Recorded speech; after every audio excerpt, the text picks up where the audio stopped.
And I now invite Ms. Atishi Marlena, Councillor and Member of the Legislative Assembly, National Capital Territory of Delhi, India, AAP Vice President and Vice Chair of the United Nations Advisory Committee of Local Authorities on Environmental Action, to make a statement. Madam, you have the floor.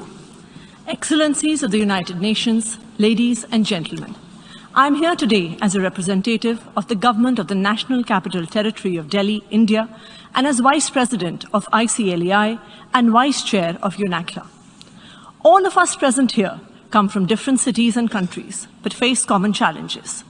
How to provide our citizens high-quality public services while ensuring equity, ecological sustainability, and fiscal prudence. From the early 90s, there has been a growing belief that the provision of education, healthcare, water, electricity to all citizens is far too expensive, and that governments which provide these services to all citizens end up spending too much and going into debt. So governments, especially in the developing world, have started withdrawing from these services. Provision of water and electricity have been privatized. People face increasing tariffs. Education and healthcare have seen substantial reduction in government spending, causing the steady deterioration of government schools and healthcare facilities. While this may have improved fiscal management, it has led to increasing inequality. However, in the last 7 years in Delhi, a city of 30 million residents, we have shown that we can do both, provide high-quality public services while running a fiscally responsible government. In 2015, a new party that was formed out of a nationwide anti-corruption movement came into power in Delhi, led by Chief Minister Mr. Arvind Kejriwal. We faced many challenges. Delhi had some of the highest electricity tariffs in the country.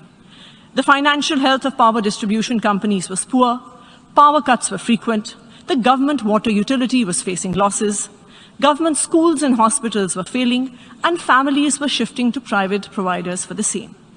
However, in the last 7 years, the Delhi government has turned all this around. We now have 24/7 electricity, some of the lowest electricity tariffs in the country. 4 million households get a zero electricity bill. The financial health of power distribution companies has improved.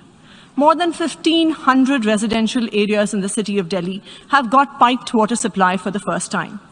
The water utility is no longer in the red. Government schools have been performing better than private schools for the last 5 years. Just last year, 200,000 students shifted from private schools to government schools in Delhi. Mohalla clinics are providing free healthcare to citizens at a low cost to the government. And all this has been achieved with increasing revenues and budget sizes.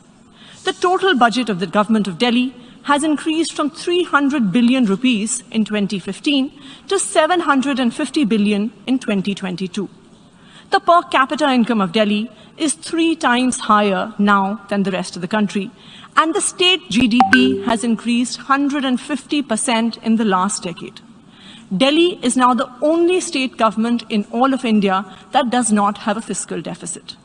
The Arvind Kejriwal government in Delhi has shown that a government can provide high-quality public services to all its citizens and yet be fiscally responsible. And it is these very public services that, in fact, lead to greater economic growth. Thank you.